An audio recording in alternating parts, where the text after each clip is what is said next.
Kang Samin, bawalah aku sekalian ke kota. Tiba-tiba perempuan muda itu berkata, di sela kesibukannya mempersiapkan bekal suaminya. Lelaki muda itu, Samin, memandang istrinya dengan bingung. Tapi aku belum tahu mau kerja apa di sana, Mira. Aku juga belum tahu mau tinggal di mana. Kalau terpaksa, mungkin aku harus tidur di bangku-bangku pasar atau di mana saja. Aku tidak suka membawamu dalam kehidupan yang belum menentu. Yang tidak mustahil sangat susah. Debu dan Mutiara, karya Tutinonka, narator Hanifah Abu Marzuki.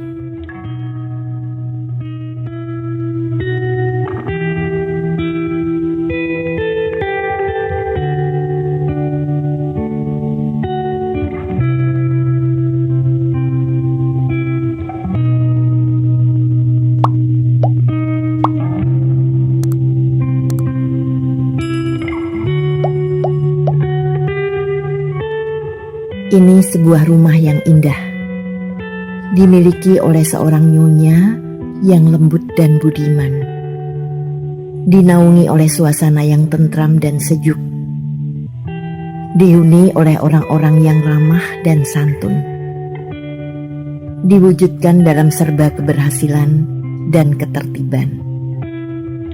Tapi, sesuatu yang indah bukan berarti tidak dapat ditinggalkan. Dan sesuatu yang remang tidak mesti harus dielakkan.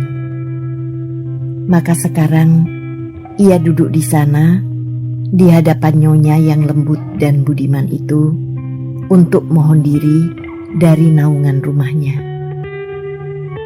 Ia hendak duduk di karpet saja, tapi dengan gusar nyonya menyuruhnya duduk di kursi sama tinggi dengan nyonya. Nah, kau mau bicara apa, Samin? Nyonya bertanya. Samin menghela napas diam-diam, mengumpulkan keberaniannya untuk berbicara. Lalu suaranya keluar perlahan-lahan. Saya ingin minta pamit dari sini, Nyonya. Nyonya terperanjat. Pergi dari sini? Tanyanya tak percaya. Iya, Nyonya. Ya Allah. Nyonya mengeluh. Masih belum percaya. Kurang baikkah aku memperlakukanmu di sini? Pekerjaanmu terlalu berat. Gajimu tidak cukup? Bilang saja terus terang. Sama sekali tidak, Nyonya. Jawab Samin tergesa-gesa. Jauh dari semua itu. Nyonya sekeluarga sangat baik. Saya mendapat banyak kesempatan untuk belajar. Pekerjaan saya menyenangkan dan gaji saya berlebihan. Jadi mengapa kau mau pergi dari sini?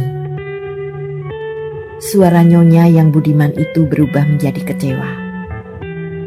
Samin menunduk. Haruskah ia bercerita lagi? Cerita yang panjang dan kejam, seperti seekor ular naga menggantung di punggungnya itu. Cerita yang sudah jemu melewati bibirnya, tapi tak pernah bosan mengiris hatinya. Kenapa, Samin? Nyonya mendesak, melihat Samin tidak memperlihatkan gejala akan berbicara. Saya akan mencari istri saya, Nyonya. Akhirnya bibir Samin berkemik. Nyonya ternganga. Diletakkannya cangkir minumannya di atas meja dan diajukan duduknya lebih dekat. Kau bilang istrimu, Min? Nyonya bertanya dan menatap Samin dengan mata lebar. "Istri saya, Nyonya," kata Samin mengiyakan. "Saya mohon maaf telah berbohong kepada Nyonya selama ini. Saya punya istri, Nyonya. Saya punya anak. Saya menyembunyikan semua ini karena bosan menjawab pertanyaan orang yang hanya selalu membuat saya merasa kerdil dan tidak punya kekuatan," kata Samin dengan nada merendah. "Saya bahkan pernah mencoba melupakan kenyataan itu dari jiwa dan ingatan saya, dan menganggap semuanya tak pernah ada. Mungkin saya pernah berhasil, tetapi sekarang saya melihat kenyataan ini sebagai sesuatu yang harus saya hadapi, dengan atau tanpa kesedihan. Saya akan mencari istri saya, Nyonya." Nyonya menggeleng-geleng tanpa mampu berkata sepatah pun. "Lalu, di mana istrimu itu selama ini?"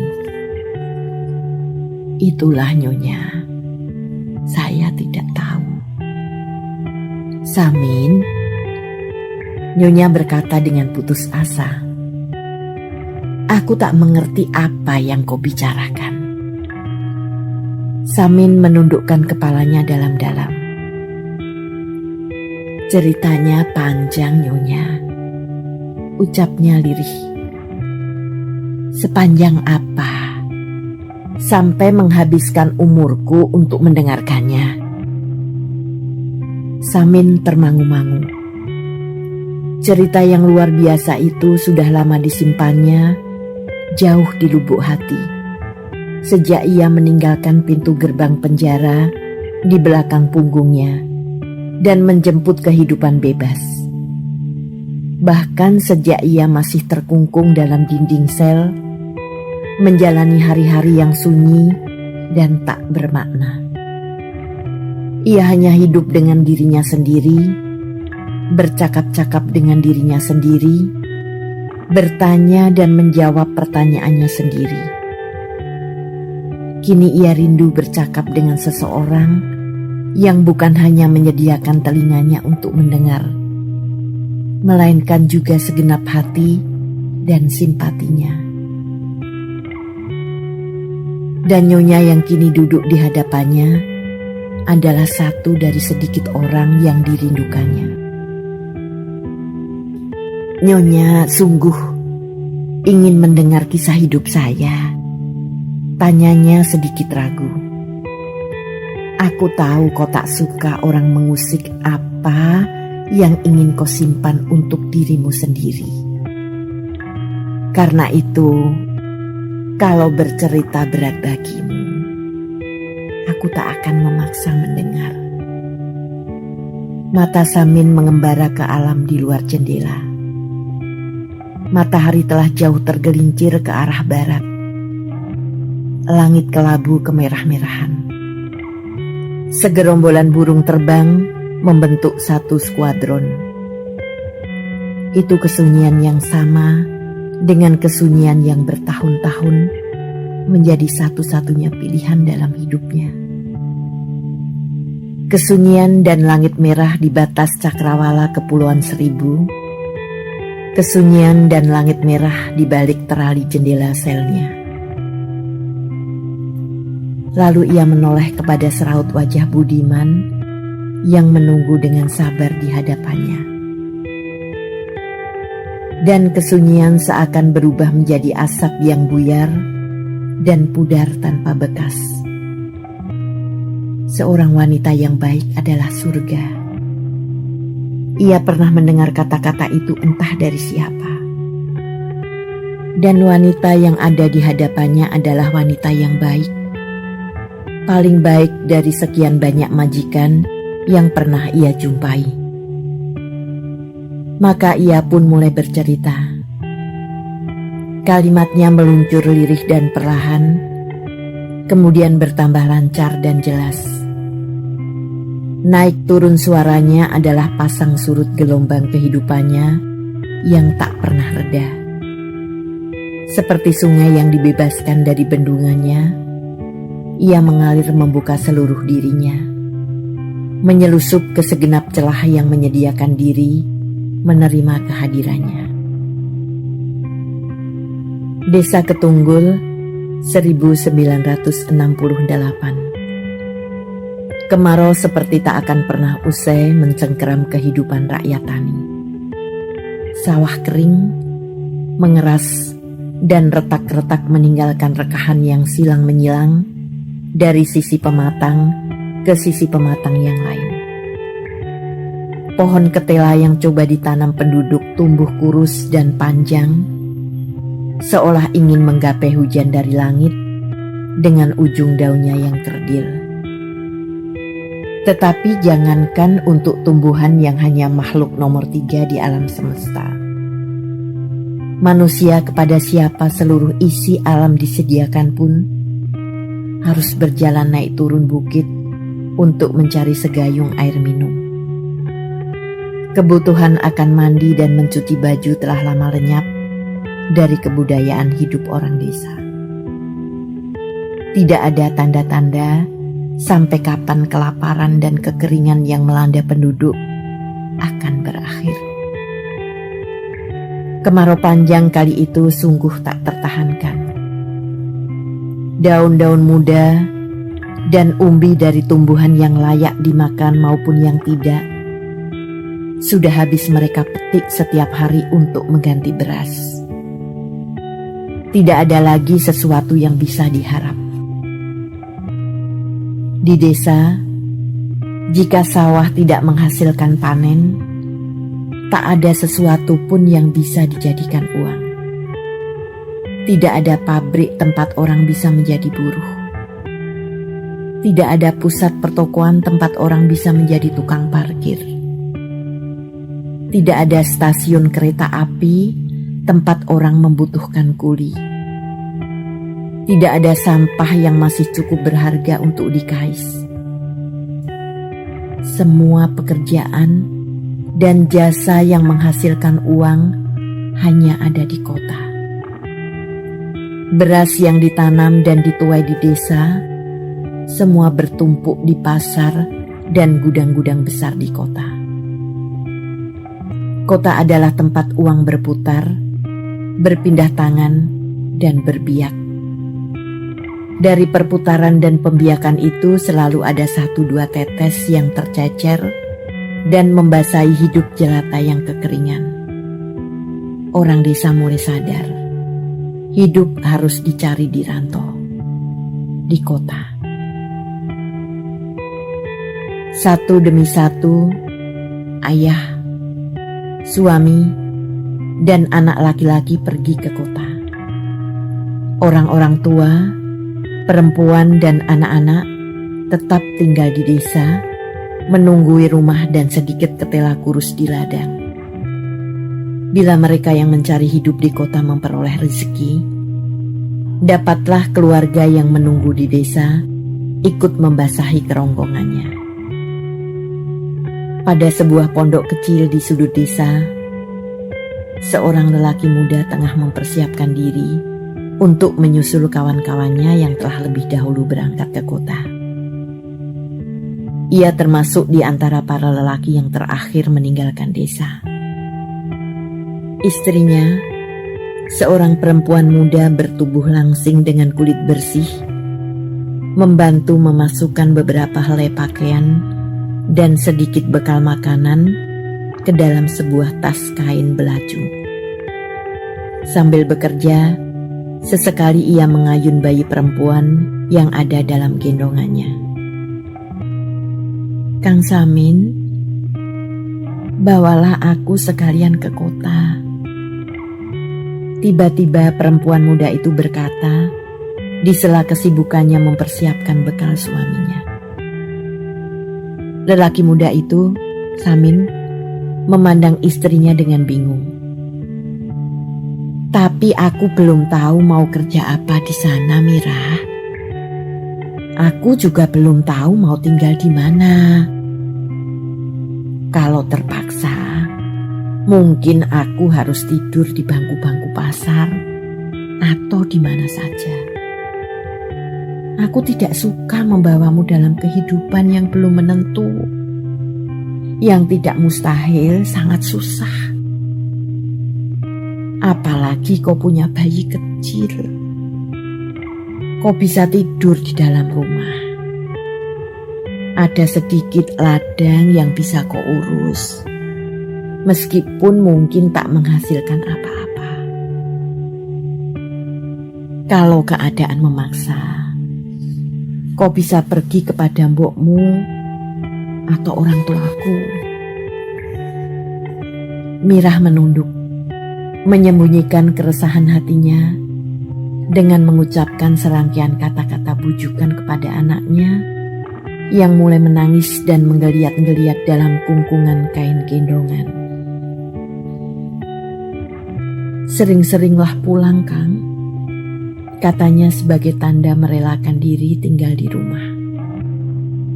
Begitu uang yang aku peroleh terkumpul, aku pasti pulang, ucap Samin sungguh-sungguh. Dan kalau kemarau sudah berlalu, Kang Samin tidak usah bekerja di kota lagi. Atau kalau aku berhasil memperoleh pekerjaan tetap, kau dan Siti akan kubawa ke kota. Si bayi sudah tertidur kembali dalam gendongan Mirah. Hati-hati, Mirah meletakkannya di atas amben bambu beralas tikar pandan yang sudah berwarna coklat tua karena usangnya. Ia selimuti baik-baik dengan selendang yang tadi digunakan untuk menggendong anaknya. Ia pergi ke pintu. Dikuakannya sedikit, melihat keluar. Tampak langit di sebelah timur mulai terang oleh cahaya merah. Mirah menoleh kepada suaminya. Langit sudah terang, Kang. Kurasa Kang Mugi dan Pardiman sudah menunggu. Samin menghabiskan air jahe panas tanpa gula yang disediakan Mirah. Lalu menyangkutkan tas kain berisi bekal ke bahu kirinya. Ditolehnya Siti yang tertidur nyenyak di amben, lalu berjalan ke pintu.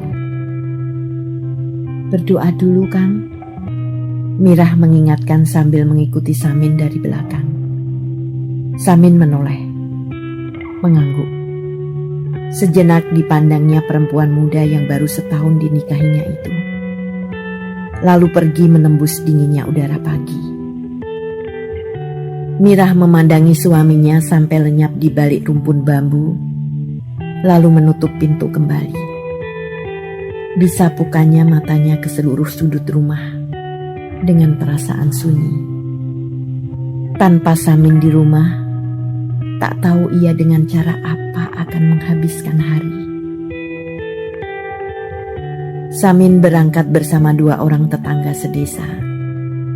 Pardiman, yang sudah 2 tahun bekerja di kota, akan membawa mereka kepada seseorang yang akan memberi pekerjaan. Ia memang disuruh orang itu untuk mencari orang-orang desa yang ingin bekerja. Tidak dikatakannya apa jenis pekerjaan itu. Ia hanya mengatakan macam-macam, pokoknya dapat duit. Dan Samin pun tak bertanya lebih jauh. Mereka tiba di kota pada tengah hari, setelah berjalan kaki selama 3 jam dari desa mereka yang terpencil ke kota kecamatan. Dan kemudian menumpang oplet tua yang memerlukan mogok 4 kali untuk sampai ke kota Yogyakarta. Mereka turun di pinggir kota sebelah timur. Pardiman segera membawa kedua temannya kepada orang yang menjanjikan pekerjaan bagi mereka. Pak Bagong, orang itu, menerima mereka di sebuah rumah papan yang buruk dan kotor. Dipandanginya Samin dan Mugi penuh selidik. Lalu ditolehnya Pardiman dengan tatapan tajam. "Cuma 2 orang ini yang kau bawa?" geramnya bernada kecewa. "Semua lelaki di desa sudah pergi," sahut Pardiman. "Baik." Pak Bagong mengelus jidatnya yang lebar dan licin mengkilap. Kembali dipandanginya Samin dan Mugi yang diam menunggu. "Kalian sudah tahu mau dikasih kerja apa?" Samin menoleh kepada Pardiman dengan pandangan bertanya. "Kemarin Pak Bagong pesan saya tidak boleh bilang apa-apa," sahut Pardiman cepat-cepat. Takut benar rupanya ia akan disalahkan. "Ya, aku cuma mengecek apa kau melaksanakan pesanku atau tidak. Jadi kalian... siapa namamu?" Lelaki gendut setengah botak itu bukan bertanya, melainkan membentak. Matanya yang sipit kelihatan licik dan tajam memandang kepada Samin. Samin merasa tidak begitu menyukai orang di hadapannya. Tetapi dijawabnya juga pertanyaan itu dengan baik. "Samin." "Dan kau?" Kepala botak itu berputar ke arah Mugi. "Mugi," sahut yang ditanya dengan lugu. "Kalian berdua bersama orang-orang lain akan dibawa ke Sumatera untuk jadi buruh di perkebunan karet. Biaya perjalanan dan makan selama di penampungan akan dipotongkan dari gaji kalian kelak. Kalian akan menerima upah Rp3.000 sebulan. Untuk biaya perjalanan dan makan selama pemondokan, setiap bulan akan dipotong Rp1.000 selama 10 bulan. Sesudah itu, kalian akan menerima gaji penuh. Bagaimana?" Samin termangu-mangu. Tak pernah disangkanya ia akan dipekerjakan di tempat yang sejauh itu. Sumatera. Dari gurunya di sekolah rakyat dulu, ia tahu Sumatera terletak di seberang lautan. Untuk sampai ke sana, mesti naik kapal berhari-hari.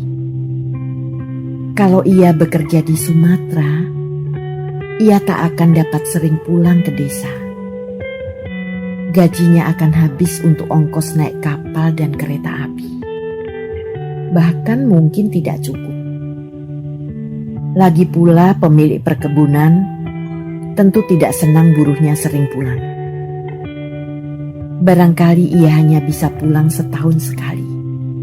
Bahkan barangkali beberapa tahun.